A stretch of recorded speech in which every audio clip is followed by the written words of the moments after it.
Hi, everybody. Good evening, and I'm back. I was away for several days and trying to think also of great topics to speak to you guys. And today it was just interesting that we wanted to talk about stress, recovery, and results. Now, can you actually believe that January is actually almost halfway done? So, is your 2020 how you say smooth sailing, or are you starting to stress about all the resolutions that you came up with, all the goals that you have in mind, or is work starting to stress you out?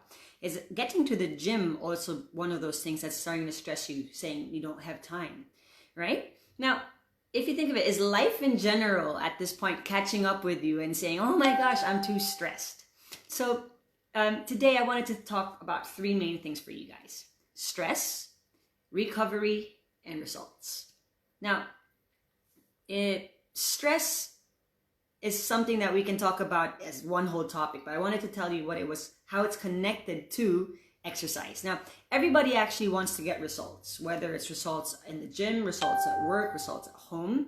But then because life happens, life gets in the way, there's so many kinds of stress that can actually affect our bodies. Now, I wanted you guys to know that there's so many kinds of stress out there. Right now, you're probably thinking, you're stressing out what you're going to have for dinner. You're probably stressing out about what you're going to be doing tomorrow, or maybe how work was.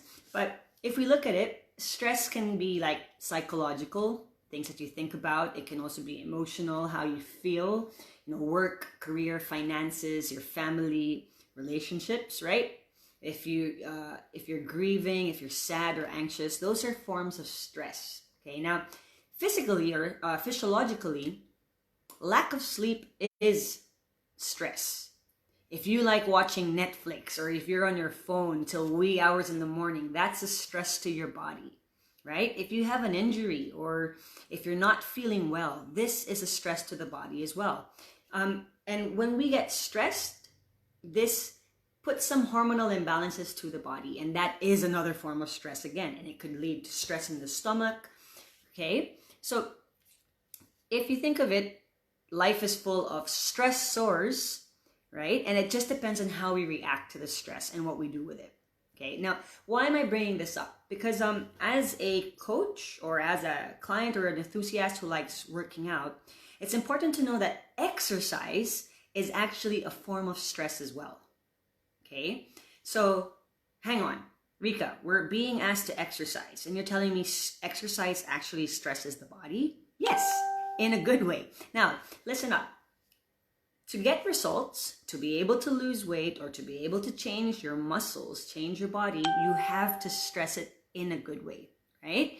Exercise stresses the body. When you put weight, you carry weight, you do a little bit more than you can, the next day you feel sore. That's your body getting stressed in the right way. You give it time to recover, but guess what? The body adapts and gets better. You actually get stronger. So to get results, you need to stress the body. Now, because we think, okay, now I need to stress my body, I'm going to push more. Okay, you're going to exercise so much. Every day you're going to try to hit the gym. Every day you're going to try to carry more. You're going to push more, join 3 classes. Now, the body can take only so much stress. Okay, and the body sends out a hormone called cortisol. It's something that actually comes with any kind of stress. And the cool thing about cortisol, when managed well, it helps burn fat. So if you're thinking, I want to burn fat, Rika, tell me how. Should I stress myself more? Well, yes, you can. But you have to understand also that stress, when you have cortisol in your body, yes, it burns fat. But if you have too much cortisol, too much stress happening, it goes opposite. Suddenly, you have that nice tire around your belly, and that's cortisol for you. So how then can you help manage cortisol? Or how can you actually help manage stress, right? In terms of exercise, more is not always best, right?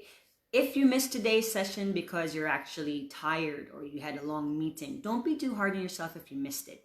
Now, I want you guys to picture, let's say a bottle, an empty bottle, and we pour some liquid into it till it's halfway filled, okay? Halfway filled, that liquid represents the daily stress that you have. It could be traffic getting to work. It could be your car didn't want to start, right? Little stresses. Okay, the bottle is up to here. Then you get to work. You have a meeting that wasn't good. So that we pour in a little bit more liquid and the stress goes a little higher.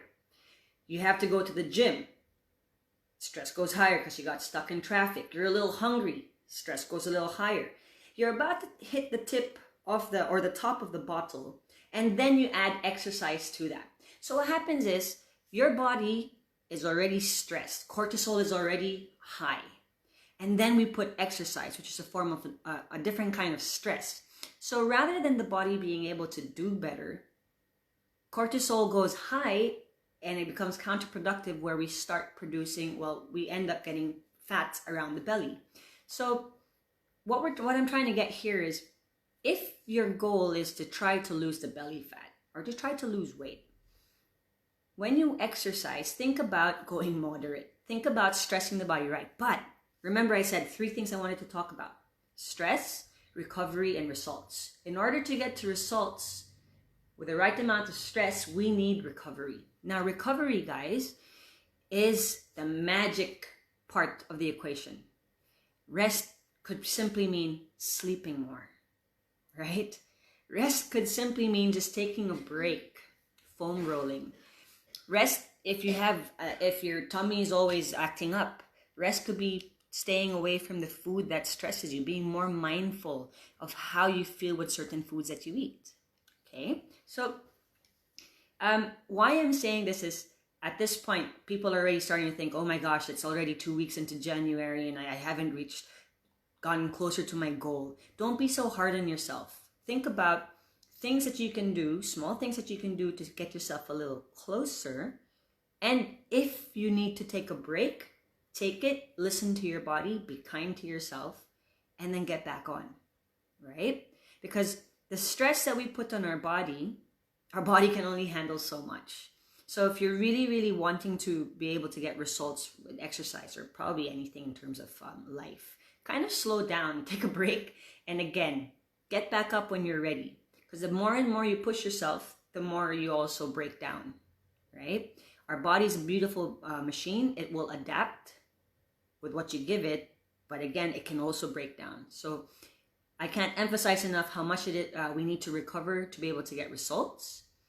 But remember, when you stress your body through exercise, stress it right, don't overdo it, give it a break, recover, and then you'll start seeing results, right? So I hope this little talk about stress, recovery, and results made sense to you guys, or made you guys think about how you approach the way you do your workouts. Are you always a kill when you go to the gym, right? Think about that intensity and give yourselves a chance to recover.